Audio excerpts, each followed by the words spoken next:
All right, let's turn our attentions to Manchester United then. Matthijs De Ligt is in Manchester, apparently. Yes, he arrived at Carrington this morning. That was after the two clubs agreed a deal worth €45 million with €5 million in add-ons. Personal terms not expected to be a problem on this situation. And Manchester United in the market for a centre-back, a right-sided centre-back. And they've got someone that actually has exchanged hands for a lot of cash. You can see him departing the airport in Germany here, thanks to our pictures from Sky Germany. He actually arrived at Juventus in the summer of 2019 for €75 million. That's not an overnight bag as well. I mean, it looks like he's here to stay for some time. He's here for a while, isn't he? That's not just in and out jobby. No. The following, in 2022, that summer, he went from Juventus to Bayern Munich for €77 million. So you have to look on the surface of this and say, potentially, Manchester United have got a really exciting 25-year-old centre-back that's got great experience in European circles. You can see him arriving here for his medical this morning and just waiting for things to develop. We're waiting for official confirmation that medical's been completed. But he also arrived, Vicky, with a friend, Noussair Mazraoui. Yes. On the face of it, the De Ligt deal looks a lot more straightforward than the Mazraoui deal because it's a single deal. It is worth €50 million, 45 plus 5. Whereas the Mazraoui deal, we always knew that it was dependent upon Aaron Wan-Bissaka leaving Manchester United for West Ham United. Now, both of these deals are now progressing because Aaron Wan-Bissaka has completed the first part of his medical. He's close to completing his medical full stop during today.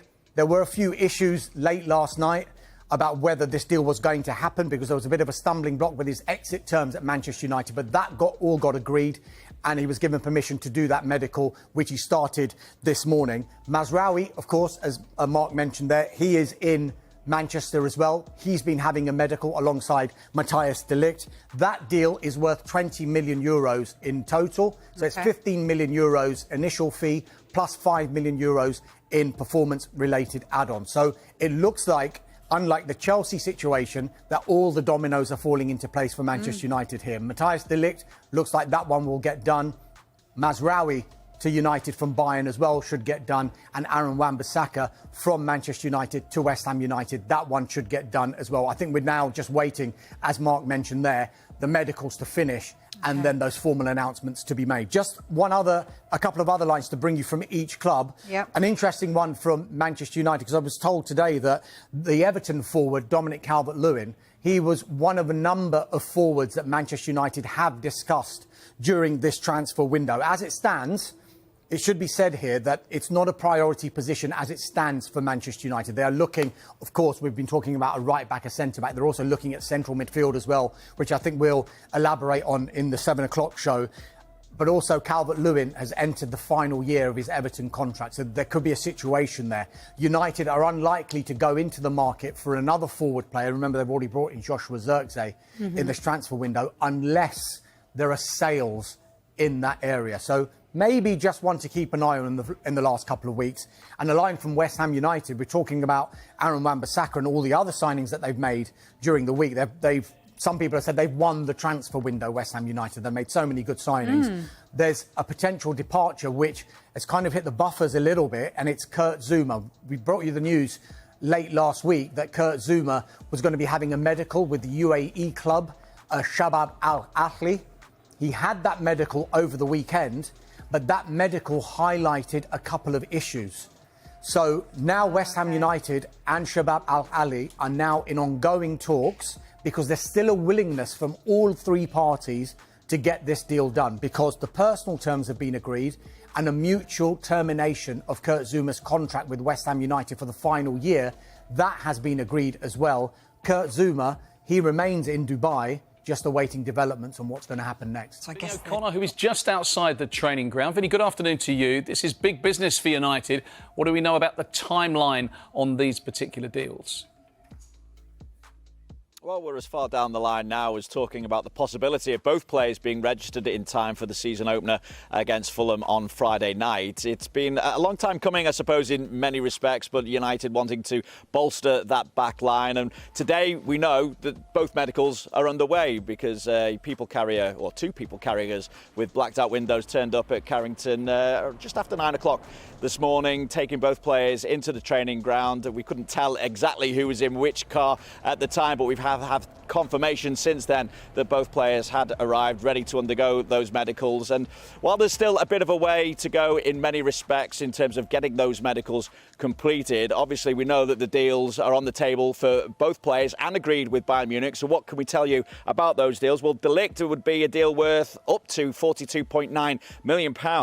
That would be £38.6 million plus £4.3 million in add-ons as well. Personal terms not expected to be a problem. We also know about his relationship with Erik Ten Hag stretching back to his time at Ajax. Also, Mazraoui obviously has relationship with Erik Ten Hag going back to their days at Ajax as well. In terms of the deal that's been struck for him, it's worth up to £17.2 million. That's £12.9 million plus performance-related add-ons of £4.3 million as well. Remember, there was a deal agreed with West Ham for Mazraoui earlier this summer, and then it fell apart because West Ham turned their attention elsewhere. Aaron Wan-Bissaka obviously became a target for them, and ironically, of course, it needs Aaron Wan-Bissaka to move to West Ham for the Mazraoui deal to go through. It all looks like that's all progressing well, but as I say, still a little bit of a way to go, but seemingly on course to be registered for those deals to go through by midday on Thursday. And if they are registered by then on Thursday, then they are available, of course, to play against Fulham in that season opener on Friday night. Well, Vinny, as you mentioned, these players have both been linked to the club for a long time. What will they add to Erik Ten Hag's squad for the upcoming campaign?